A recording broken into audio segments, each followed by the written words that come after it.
your song.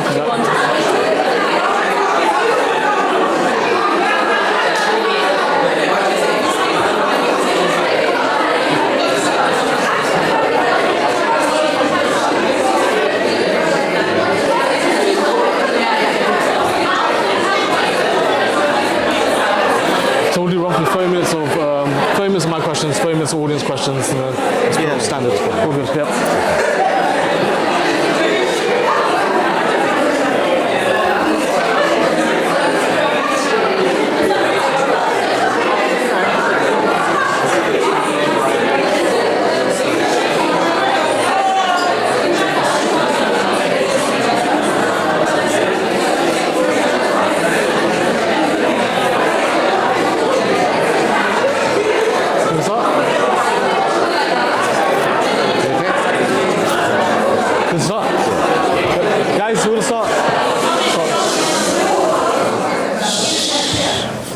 Welcome everyone to King's Politics. My name is Miz, one of the co-chairs at King's Politics, and we're delighted to be joined by Tasnime Akunjee. Pleasure, thank you. He's a defense solicitor in the field of terrorism and terrorism-related offending, well known for being Shamima Begum's family lawyer, of fighting and advocating for her return. On a brief platform, I'll ask you a couple of questions and then we'll give it to the audience. As a first question, how did you initially get involved in the case and what motivates you to specialize in this particular area? I think a glutton for punishment is probably the most appropriate answer to that one, given how long this has taken and how it's progressed. But really it started in roughly February 2015. I happened to be in Finland at the time, and a person from East London Mosque, his name is Salman Farsi, a person known to me, he contacted me. The families of Shamima Begum, Khadija Sultana and Amira Abbas, they had approached the mosque in order to get some pro bono legal assistance, and then they were referred on to me, so that's where that connection sort of occurred, really. I guess, what is the legal basis that justifies Shamima Begum's return, in your words, in your view? Well, the reality is that she's a young woman who was born in this country and raised in this country and has no other passport for any other country on this earth apart from this one. Bangladesh is the country where her parents hark from, and because of a device to do with immigration rules, the Secretary of State decided that that would give him an opportunity to deny her citizenship based upon her parental sort of state of origin. But her right to be here comes from the fact that she was born here, and that the only way that that can be removed from her is if, under the current law, the Secretary of State made the correct decision that she was not conducive to the public good in his assessment, as well as the decision wouldn't leave her stateless. And those are the contentious issues in her case. How do you navigate the court of public opinion in this case? As you are probably well aware, her return is quite a controversial subject. Many in the British public opinion are against her. How does one navigate sort of that contention? Well, I think it sort of depends on which part of public opinion you're looking at. If you're looking at the Daily Mail, you're going to get a certain view. But if you're looking at the Guardian, that's another segment of the public opinion, and you'll get a very different view. And so I think in any case that's contentious, it's natural that in a country with 67 million people, there are going to be a number of different views on display. So in terms of navigating that, what we try and do is remind the public that actually we're not dealing with Shamima Begum per se. We're dealing with a British citizen whose fundamental rights are being affected in a way that could affect any other citizen in this country. So regardless of the nature and the character of the person involved, we're dealing with everyone's rights when we're dealing with hers.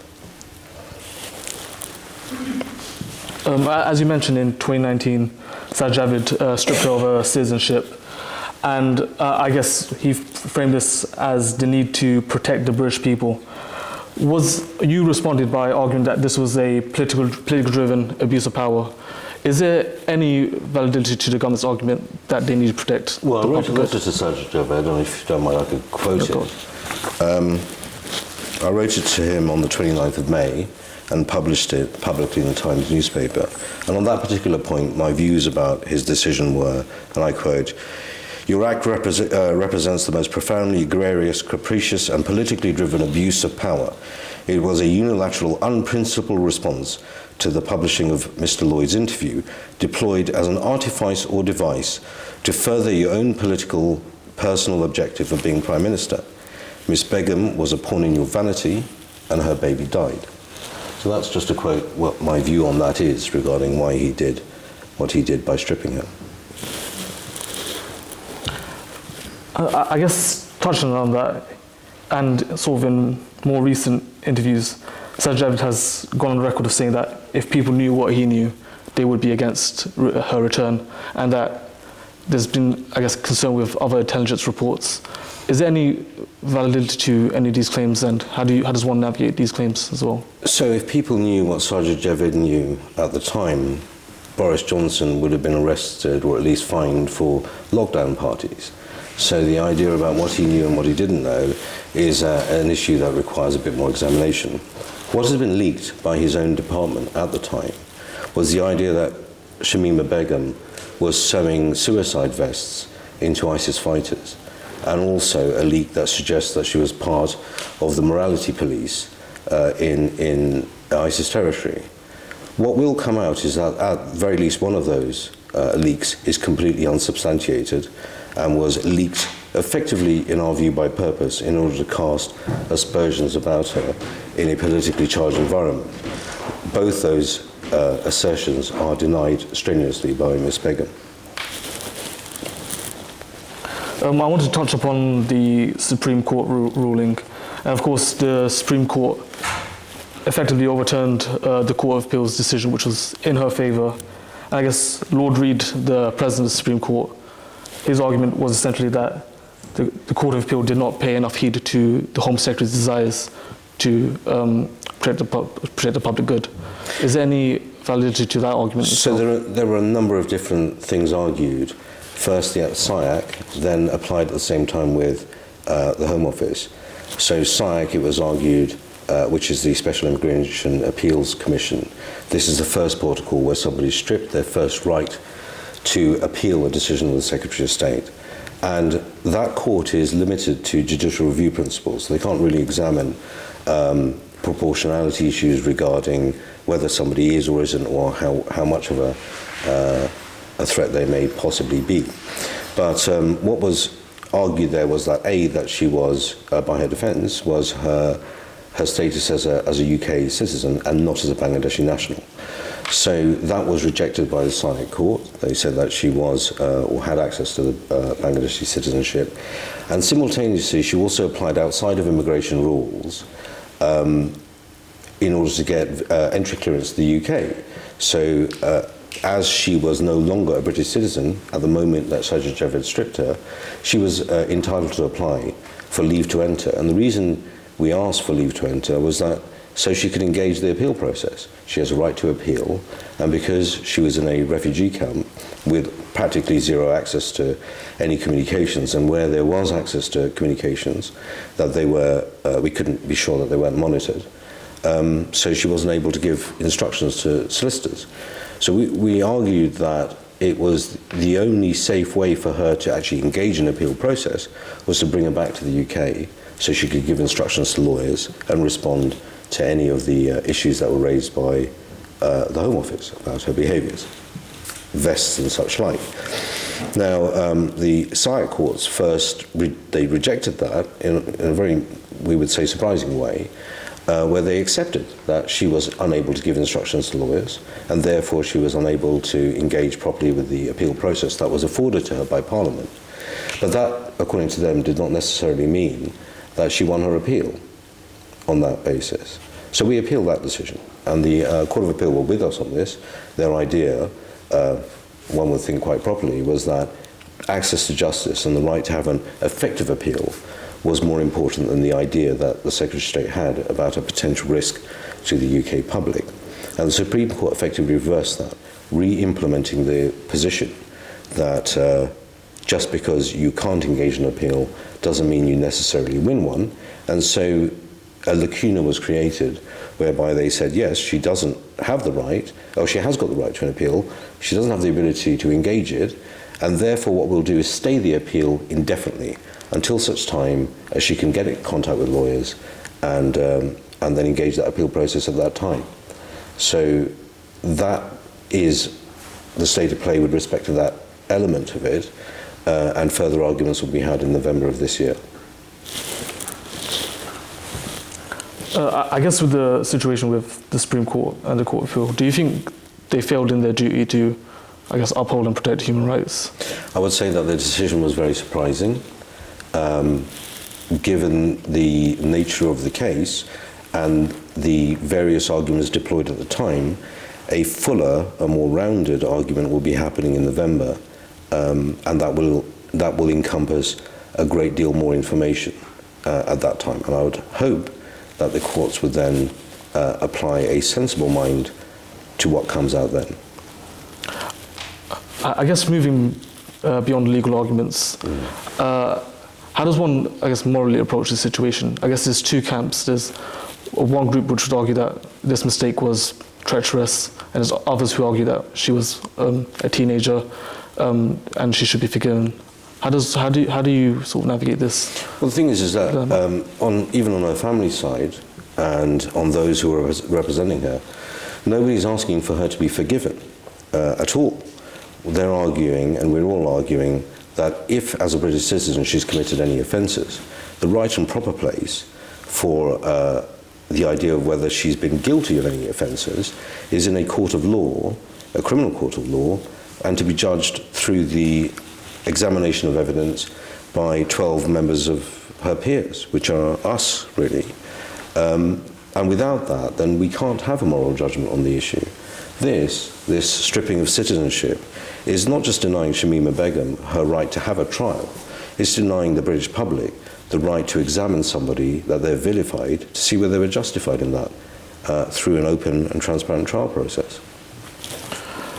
Do you think Shamima Begum has, I guess, been I guess, a pawn of a broader political game in regards to the government? My view was quite clear, and I've expressed this directly to Sajid Javid, is I believe that she was a pawn in his personal game. And the reason I believe that is because before Shamima Begum, there were roughly 12 to 1,800 people who had left the UK to go and join ISIS and other groups as well. And before she had been discovered in Al-Hol camp in 2019, there were at least 400 who had returned with the knowledge of our government. Some of those people, Sajid Javid had admitted himself, were not an insignificant risk. They weren't the lowest risk, which means they posed something of a risk. But we don't know their names, and we know that none of them had their citizenship stripped, and we also know that only 20% of them had ever faced any sort of arrest or even charge since. So 400 people in the same class as Shamima Begum, some of which were arguably more dangerous, have returned before her, and 20% of them have faced criminal justice, as they should do. But that specifically, she had been singled out for not being afforded those rights. You, of course, represent the family in this case. How has the family dealt with this ordeal over time, with what must be a series of ups and downs? Well, it's been 7 years. So it represents pretty much half of their experience with their own daughter or sister, as long as they've known them. She was 15 when she left. And when she left, it was normal for any family to want to try and get her back. I was instructed to assist in that. And I think most of the country were trying to, at the time in 2015, have these girls tracked down and have them returned. But the zeitgeist of things have changed. So I will say that whenever Shamima Begum's name comes up in the press or the media, then she has nephews and nieces who suffer atrocious abuse at their schools, young as they are, because people poke ridicule at them because of their association familiarly with her. So it's been a very trying time for the family. I guess I'll put this as a last question before I give it to the audience. What does the future of the case look like? Are you optimistic that some degree of justice will be served? Yes, I am. I think that it is a very contentious case. And we see the nature of how difficult the judiciary find it to grapple with the exact sort of issues here, because you have a Court of Appeal who very clearly say that the idea of access to justice and a right to a trial is more important than anything else. And then you have a Supreme Court, the higher court, who then reversed that position to say, actually, in these circumstances, a politician's view about danger is more important than an individual's view and access to a fair trial. So we have fundamental differences of approach between a lower court and a higher court. And I think that shows and demonstrates quite clearly how contentious these issues are when the courts themselves are rather, diametrically opposed to their approach to this situation. I'll give it to the audience, so if the audience has any questions, just please put your hands up and I'll come to you. I'll just go here first. Thank you for having a question. I just wanted to ask, do you think there's a level of hypocrisy with people who say they're sort of bastions for human rights, but as soon as human rights apply to a character which they find unsavory, all of a sudden they're against the very principles which they uphold? Yeah, I would tend to agree with that. I mean, the thing is that in your question, you're approaching the situation with an idealistic purity. And life isn't really like that. And there are always exceptions to every situation. The idea of transparent government is fundamental to democracy, but by definition you need to have secrets because you have enemies that would take advantage of your absolute truth if you had it that way. And so there are, necessarily situations that are difficult for society, that are maybe hypocritical in terms of the purity of the idea, but are necessary. But our argument here is that this was a young girl who was groomed and taken abroad. And if we as a society can't accommodate and mitigate the risks of a child, then we're not worthy as a society. Go on. Like you say, Shamima Begum was groomed here in the UK. I just wanted to kind of get your perspective on the role of the school and the local authority of preventing that from happening, recognising that will happen. Well, that's a very important question. It's one that we've been asking for a while, and in 7 years we haven't had an answer to. The one answer we have had to that is that there will be no examination of that officially. So to get the full picture on that one, there were 4 girls who went to Syria from that school. One was Shamima Begum, and one was Shamima Begum, Khadija Sultana, Amir Abbas. The first girl, who's unrelated, she leaves in December 2014 to Syria. The school's aware of this, her father is aware of this, but none of that information is shared with anyone else. The police, however, identify Shamima Begum, Khadija Sultana, Amir Abbas, and a number of others to question. The school doesn't tell the family that their own children are being questioned around the first girl's disappearance to Syria. So what we say is there was an absolute failure of safeguarding there, because just communicating to the family that one of these girls' close friends has gone to Syria would have at least allowed them to apply their own ideas and recognizance around protecting their children, asking them some more questions, maybe taking their passports out of circulation, these sort of things. But that didn't happen. And so when a child is lost, or dies or what have you, in the normal circumstances, what's known as a serious case review is implemented by the local authorities. So they look to see an investigation, what went wrong, what lessons can we learn. And we asked for that to happen. We demanded for that to happen. Tower Hamlets at the time was taken over by a new mayor, John Biggs, and he repeatedly refused to do that. And we have asked now 3 or 4 times. It's been called for in recent podcasts and the media. And I believe that when the next mayoral election comes up, there'll be yet another question to be asked. Because losing 4 girls from one school to ISIS and another 5 on top of that potentially were to be lost if it weren't for the intervention of the courts. Well, that's the worst case of child radicalization in the Western Hemisphere. And yet, nobody wants to ask any questions about it from government. So first of all, thank you for the call.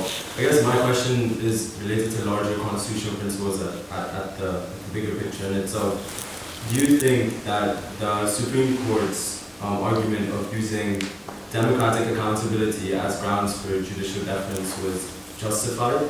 And if so, and if not, does that speak to the larger principles of like the rule of law and the separation of powers? Well, I think we've had that question answered really by recent bills that are proposed in Parliament, which definitely remove the idea of a separation of powers. The idea that a higher court will come up with a decision that's constitutional, and yet politicians can reverse that. You know, that's anathema to the idea of a separation of powers and the idea of political accountability. Now, in my own view, and it is in my own view, Boris Johnson, in his journey through what we say is his premiership, had very clearly said to not just the courts but to the BBC as well, that he has them in their target, because he was exerting political pressure on institutions, attempting to sway them so that they move in his direction. And I would say that the legal community was surprised at some of the decisions in the Supreme Court. I would leave the rest to your conjecture. So thank you for being here this evening. Pleasure. So we've had the recent Immigration and Borders Bill distinguishing foreign-born British citizens, and we've had the various justifications put forward for keeping Shamima Begum from re-entering the United Kingdom, one of which being, you know, she has the right to claim Bangladeshi citizenship. To what extent do you think these two instances, I'm sure there are many more, are part of the wider environment, hostile environment, being created for certain British citizens? Well, I think it's of a piece. The phrase hostile environment surfaced around Theresa May. Much of the case law that was generated by the illegal deportations were very clear in that those deportations were illegal. The compensation scheme that was set up that Sajid Javid as Home Secretary was meant to be fixing around the whole that affair was criticised as laughable. The idea that people would be paid only if they signed off non-disclosure agreements about the amount of money that they would be offered and the circumstances around it, again, was anathema to the idea of solving a problem clearly. And then beyond that, we've had a government that's gone out of its way to other entire sections of the community and to silence them, or potentially silence them through new bills being proposed that limit your right to protest. Even this particularly highly contentious act, the Section 40 of the British Nationality Act, the act used to strip people of citizenship, it was never used up until 1948, and beyond 1948 was used a handful of times until very recent days. It was attempted to be used to remove Abu Hamza from the country, and they failed to do that. And when they failed to do that, they changed the terms of it so that instead of having to prove as a high bar that somebody was involved in activities that were detrimental to the fundamental nature of the British state, a sort of Guy Fawkes level event, it was taken down to not being conducive to the public good, which is just being a bit raucous maybe. So you see a trend, and it's not fair to only put it at the feet of the Tory government. I mean, these changes happened under Tony Blair, but you have seen a trend very much away from people's fundamental rights generally, and when you have a government that's targeting the right wing in terms of the press and its public support, then when everyone's rights have been eroded, then a particular community is much easier to focus against because they're in the target. But another community will come next. Yeah. Thank you.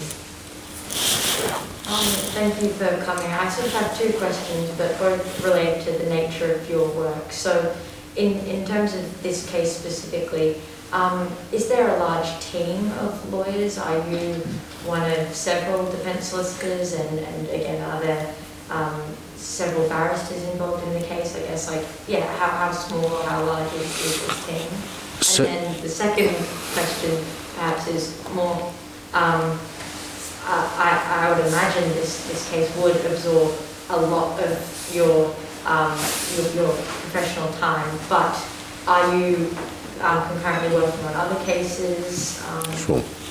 So this didn't start as a case. It started as advice to a family around what do you do when one of your children might be in Syria.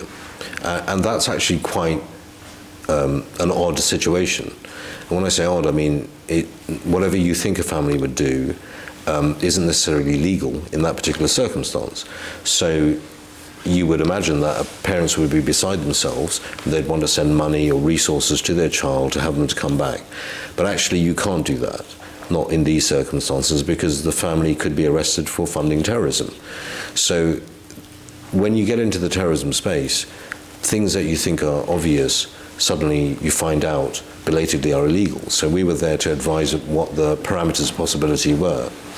This really only became an actual legal case in 2019 when her citizenship was stripped. Otherwise, all we were dealing with was a child in very difficult circumstances and advising around how to navigate across borders to get them back to their family should the opportunity arise. And we attempted to do that in 2016 for Khadija Sultana. We had a rescue mission for her. There was another girl who we managed to successfully get back.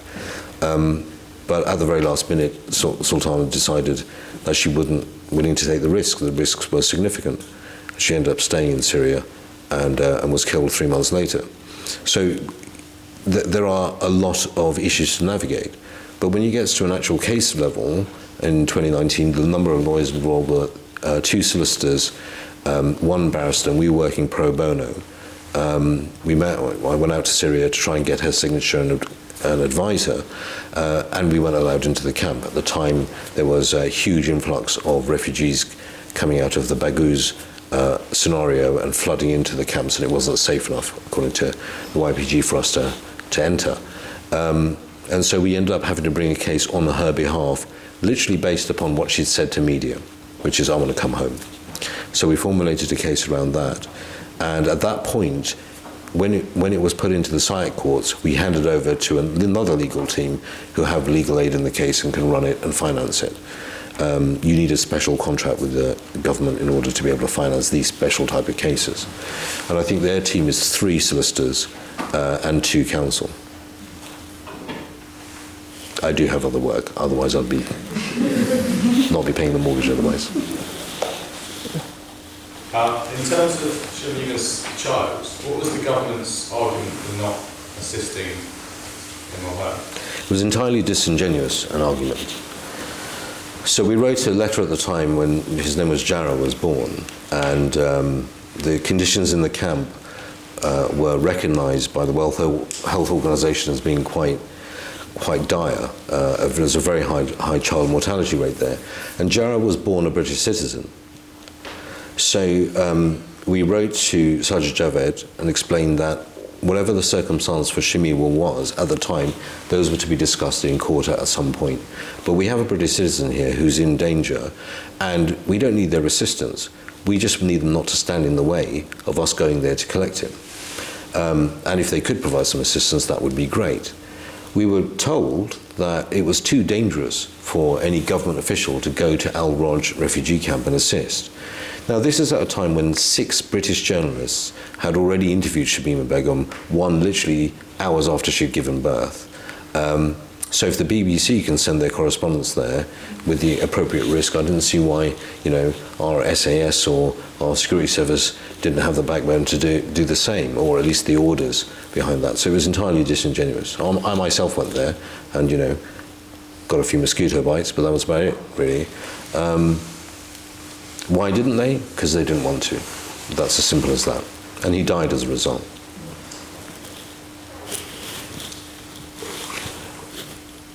Do you know more? I've got another question. Go ahead. Sorry, so this second question is about SIAC and that whole process. So, and the effect that might have on the outcome of the case. So while our judiciary may do a great job, I'm sure, what impact do you think that having or holding the case behind closed door, with immigration judges, a lay person that's from MI5, something that the proceedings that the public aren't privy to, Do you think, in some ways, in your opinion, that might lend some possible, not bias, but, you know, it might work a bit more in favour of the government because it's not where the public aren't privy to the proceedings? I'll refer back to the first question and my answer to that, which was that there is a necessity for secrecy in certain parts, even though it's not pure to the idea of transparent government. There is a necessity for that. But I'll caveat that with abuse never happens in the daytime. It happens in the dark. And what we saw here was material that was closed, which apparently was collated by the security services and put in front of Sajid Javed, clearly designed to be closed material.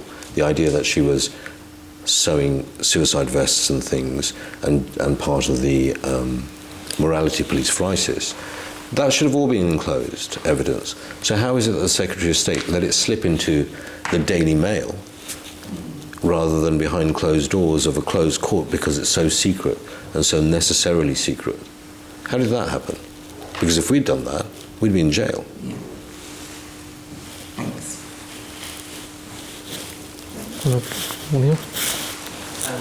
So we've seen with members of the government across these few years making certain decisions which eventually in the courts have been deemed to be unlawful. Do you think, and this is probably a bit more of a constitutional question, that politicians, especially those holding ministerial positions, should be a bit more legally educated or a bit more in the know than they are, so that they can prevent these sorts of decisions being made such that they exceed or go beyond powers or give themselves powers which are included? I know we're. They should just make decisions and I know. be decided in courts. I'm mindful that we're in Cambridge, but our Prime Minister went to Eton and Oxford.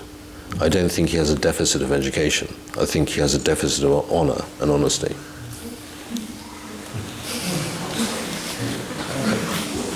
Next question. Go there. In considering the fact that Jesus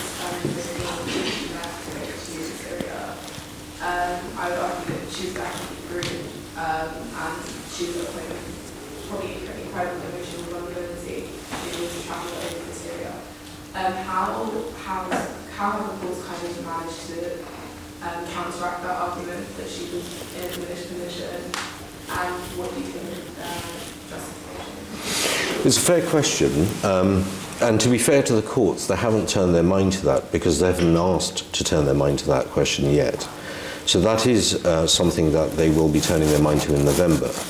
And so this comes under the Modern Slavery Act. It's the issue to do with a child having been trafficked and also being in a sexually exploitative relationship.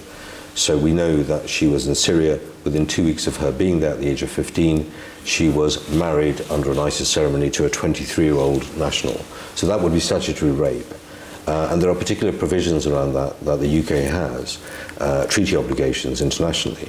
But to be fair to the courts, that has not been pleaded yet and will be pleaded in November. And those international treaty obligations impose very strict duties upon those in government to assist people in those scenarios and actually also specifically to have them repatriated where possible. Again, when the court turns their mind to it, I think the treaty is very, very clear. Again, if you're interested in it, it is all contained in a letter written to Sajid Javed. Those points in particular were outlined to him and it's been published in the Times as well. So he's fully aware of that from March 2019. But the courts will decide that in sometime in November. Next question. Go here. For you personally, what's been the most challenging aspect of dealing with this case? The death of Khadija Sultana in circumstances where we were very close to having her return home safely.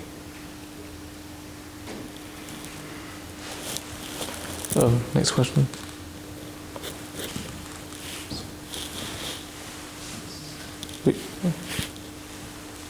So I'm really back by that scene at the back. I think you have Schrodinger's hands in the back. They're up and down. Oh, over there. Sorry. Considering that her citizenship is revoked because she has a dual citizenship, how does this sort of work with like the Bangladeshi officials? What has been their sort of take on it, considering she doesn't necessarily have ties beyond her parents? So the courts are concerned with de facto, or with de jure citizenship, not de facto. The case law talks about this in these circumstances. So as long as there is a legal argument, in theory, that she has citizenship, the courts have attached a great deal more on the black and white letter of the law as it appears, rather than whether or not someone is in fact able to exercise access to citizenship in practical terms. I think, again, that issue is going to be revisited as well. It's fundamentally unacceptable that just because a piece of paper says you can have something when the thing isn't there, you know, that's called fraud in the UK. If you were to buy something as advertised and it just never showed up, you'd expect a refund.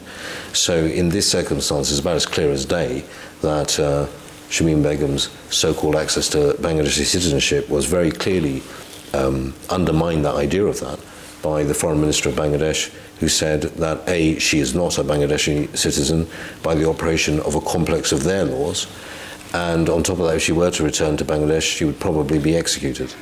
So he was quite happy to say that publicly. And that really brings into stark relief our position, a country that she was born in, raised in, educated in, radicalized in.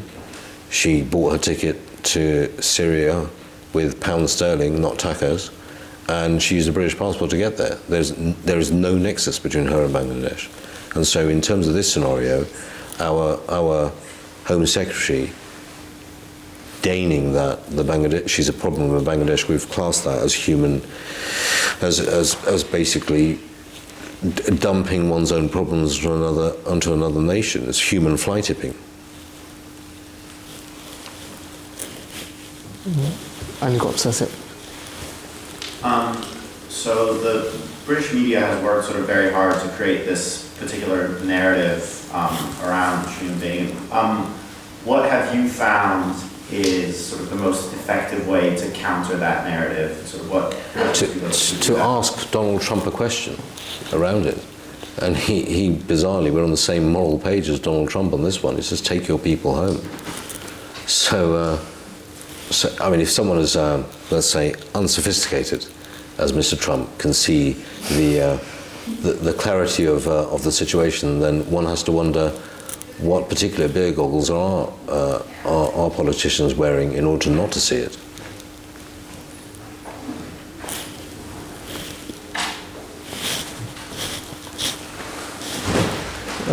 Next question. Someone do. Go ahead. As a counter to the government's rationale for making the decisions it has, how could one argue that Shamima's presence in this country would be conducive to public good? Well, there are 400 other people who'd gone to Syria and returned before Shamima Begum, who have been assessed as not an insignificant risk. So the issue is parity.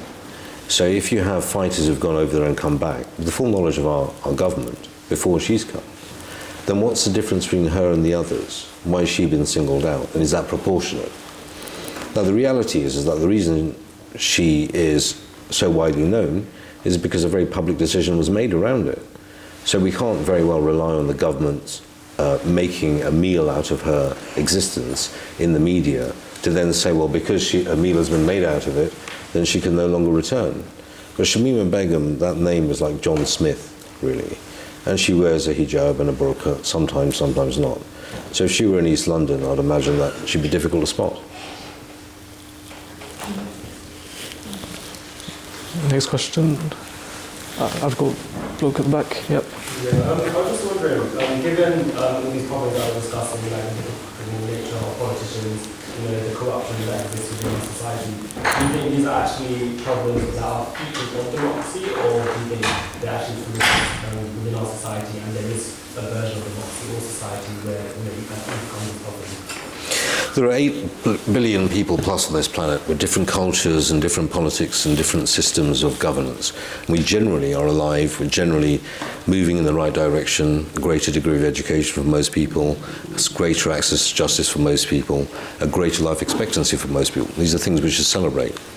But these are through very different systems. The Chinese have a very different system to the UK. I mean, the French have a very different system to anybody, really. And yet there's corruption everywhere. And yet there's corruption in democracy, there's corruption in autocracy, there's the legalization of corruption when you have dictatorship. So I don't think it's peculiar to any system. I think as soon as you get human beings together and you dangle a big enough carrot, some of them get a bit naughty. But do you think there's something inherent within any system that we have? It is, because it's inherent to the human condition. I mean, unless we replace humans with AI robots, then maybe we'll fix that problem, but I think it's just a function of our biology and the way we are. Next question. Has Shamima been exposed to treatment that's contrary to Article 3, ECHR and human degrading treatment?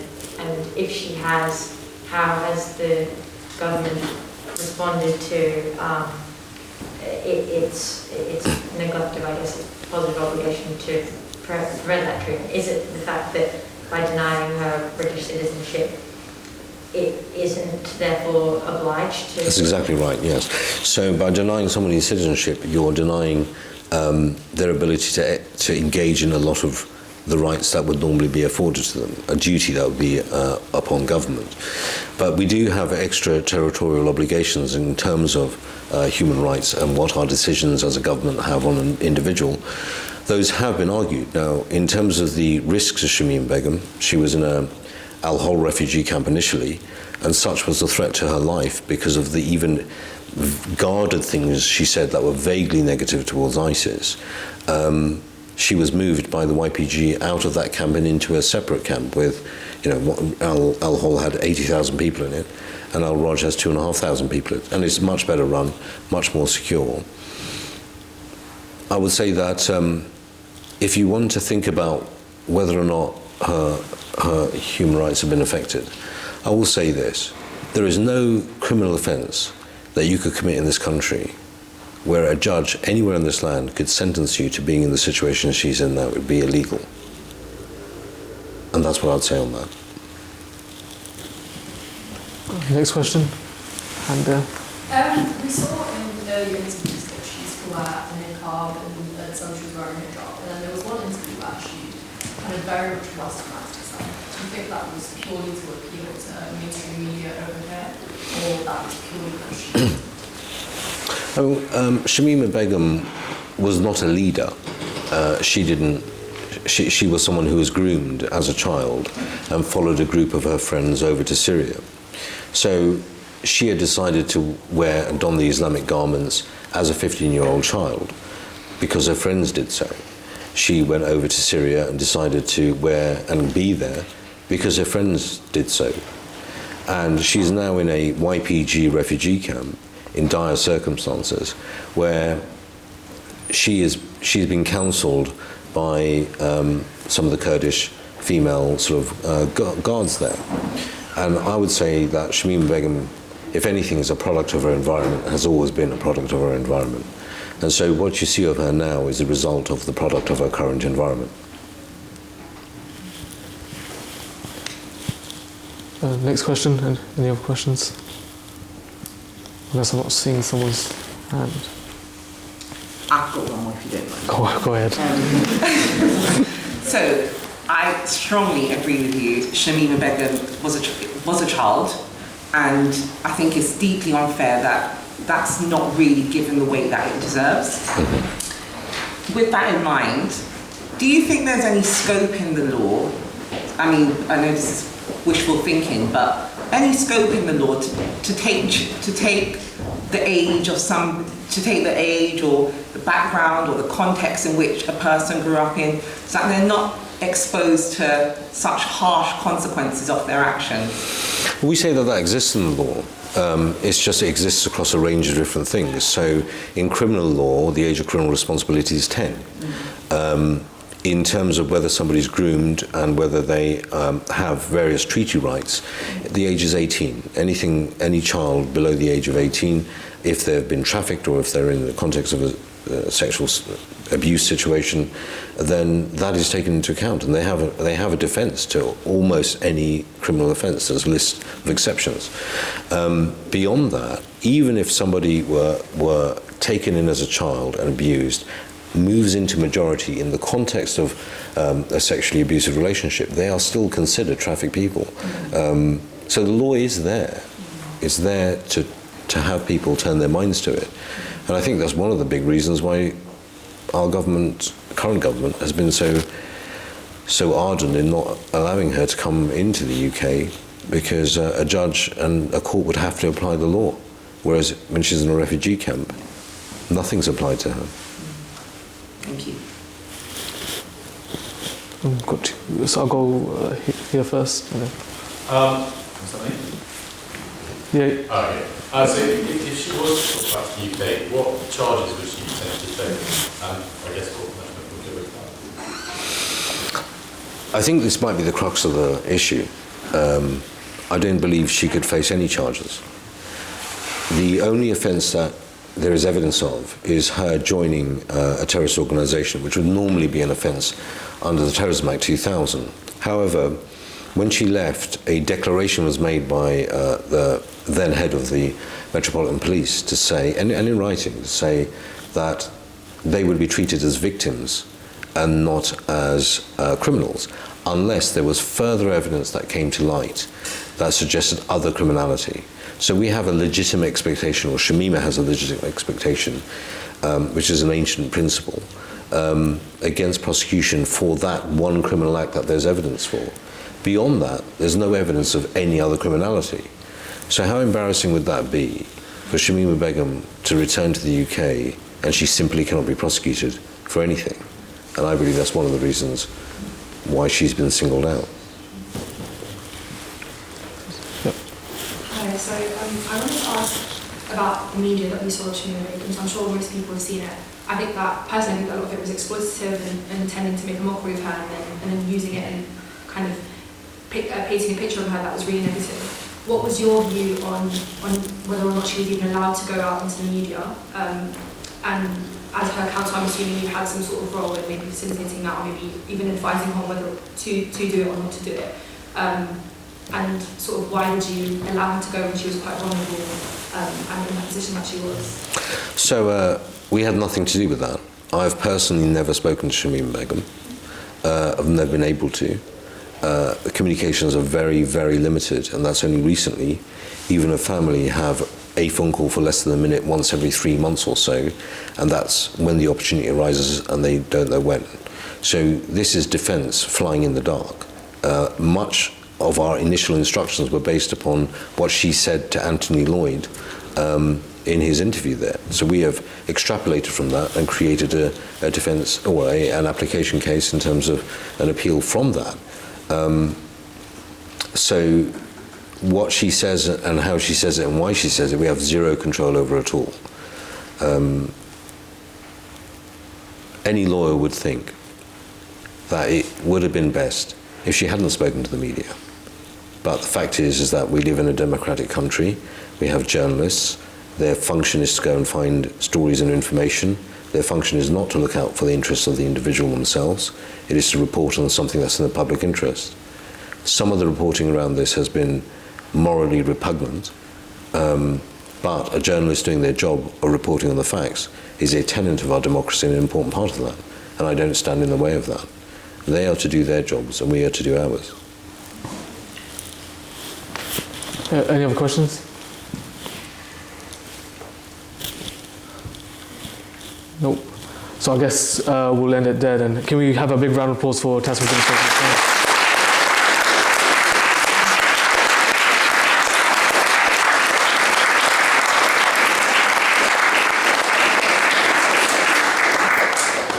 You can join KP this Sunday. We'll be joined by the YouTuber Ismo on an Access panel. So see you then. Thank you for coming. Thank you for giving us watching your time. Yep. Was that all right? Yeah, it was actually quite good. Yeah, a lot of good questions. Honestly, brilliant work. I marshalled that immigration tribunal at Christmas. Oh really? Okay, right. And I could have got to see a SIAC trial, Okay. but I missed it. So Oh wow, well you've seen the open evidence. yeah, I missed all of it. Okay.